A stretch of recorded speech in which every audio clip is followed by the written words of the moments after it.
When you travel through America's Southwest, you sure will see a lot of fun things.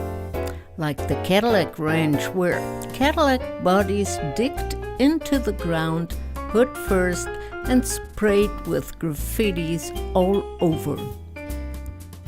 But more often I see in my camera viewer the image of a humpback flute player.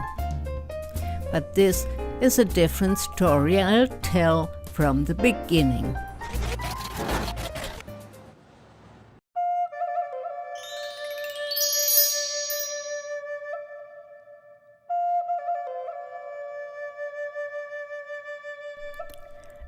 America's Southwest.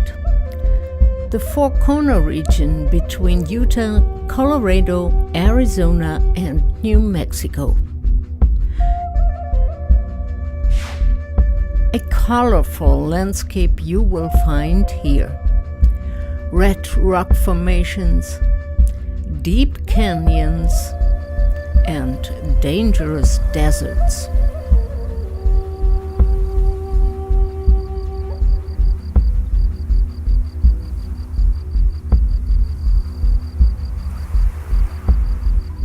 Long before Christ did ancient people live here, who are mostly known as Anasazi, a long-disappeared Pueblo culture.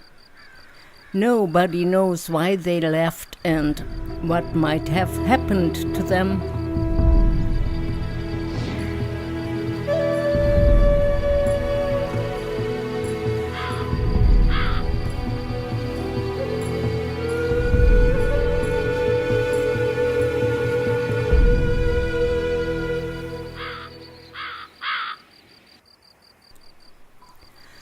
For sure, they lived here once, on the mesas and canyons of the Four Corner region, where they left their marks.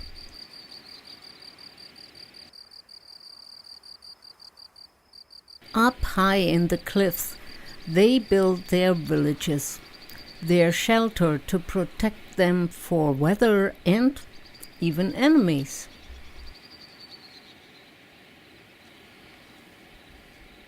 Researchers are guessing that the Anasazi, because of bad harvests or climate changes, moved further south. But nobody knows for sure. But they left us their newspaper, the petroglyphs. And exactly here, I do find Kokopelli. The phallus symbol tells he is the fertility god. Later, the phallus disappeared, probably since the arrival of the missioners. But Kokopelli always has a humpback and a flute. Looks like he's a snake charmer too. In this area were temperatures of over 100 degrees in the summer and minus 80 degrees in the winter. Stamina was needed.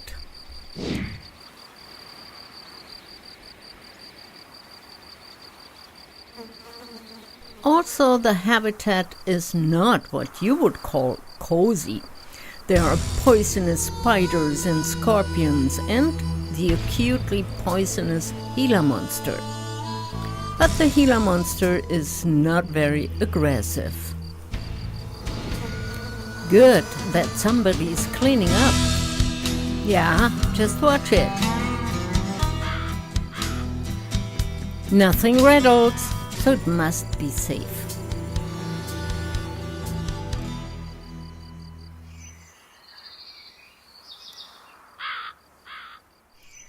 The Hopi believe that people came from the inner world into this world through a hole in the earth at the San Francisco Peak in the Grand Canyon. Those who did not rise into this world as humans are the Kachinas. They're spirits, holy men, evil spirits, or even good ones. like Kokopelli. The Hopis know about 200 different kachinas.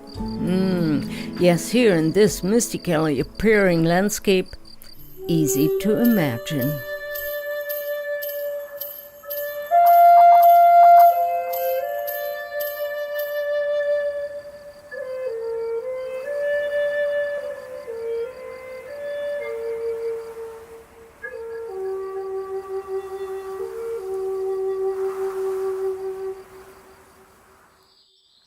Not far from Santa Fe, you will find the ruins of the Pecos people.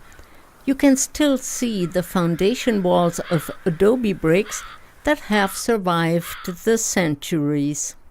This pueblo at the Pecos River and Glorieta Creek, where once 2,000 people lived, was a hub, a trading post between the nomadic Plains Indians and the sedentary pueblos. Buffalo hides were traded in for corn and other produce. Then came the Spaniards, 1580, built a mission and wanted to convert the pueblos, of course, but they did not succeed, and the pueblos kept their culture and religion.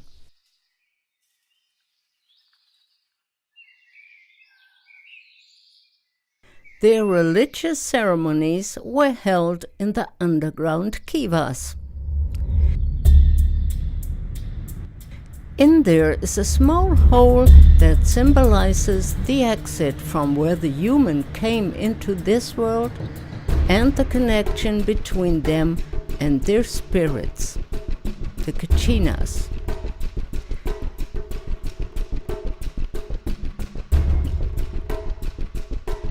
And now we're back to Kokopelli.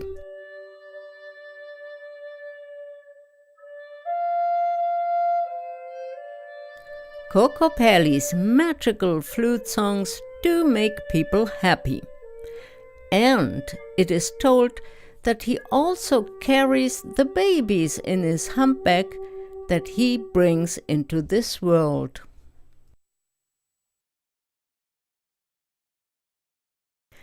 Kokopelli wouldn't be Kokopelli if he could not accomplish other fruitful things. The concern of the Hopis always was about to get a good harvest that they could live on. Kokopelli could help, of course. He had a particularly fertile corn seed.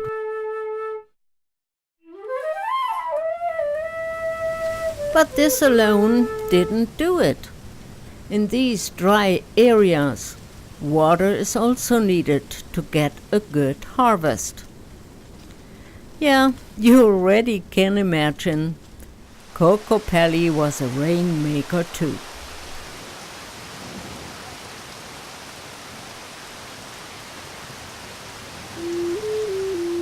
Well, it worked.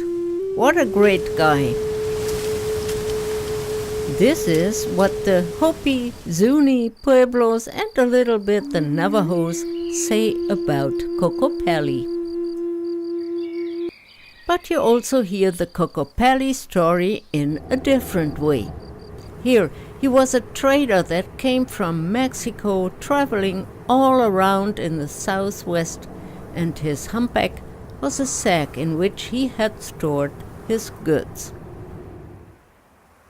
To let people know he was here, he played the flute.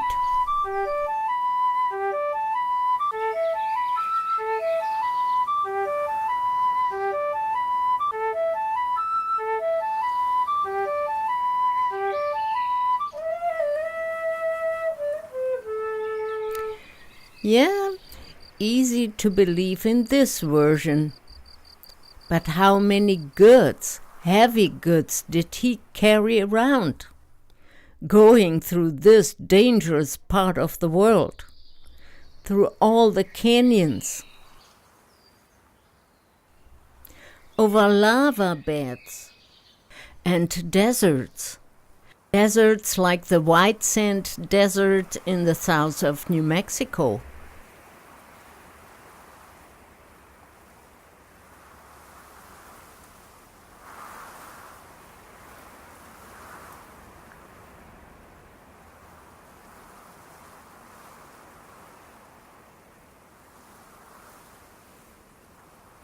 Nah. Never ever did he cross this area. Those are my footprints. Maybe Kokopelli knew some shortcuts, like going up the Rio Grande.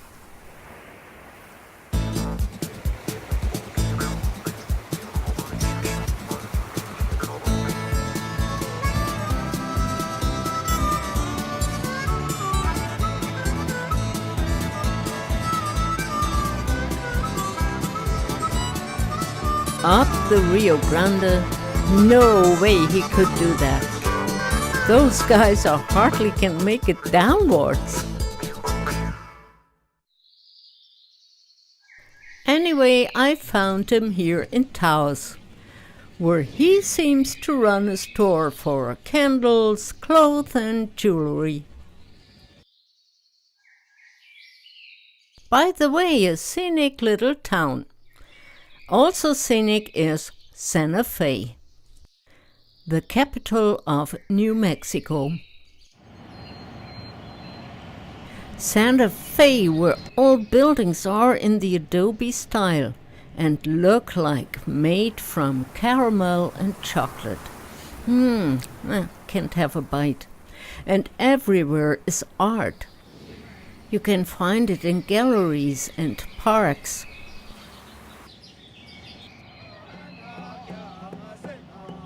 I hear music coming over from the Santa Fe Plaza.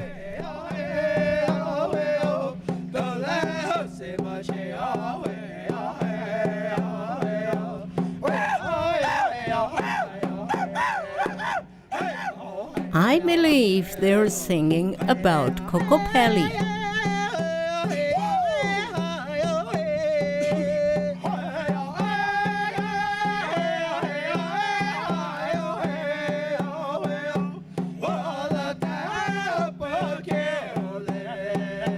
Their singing sounds over all the way to the old governor's palace. Here, under the palace roof, traders offering all kinds of goods, but mostly Native American jewelry.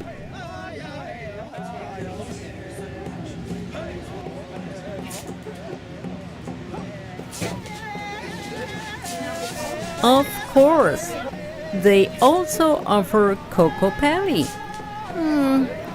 Which one will be mine?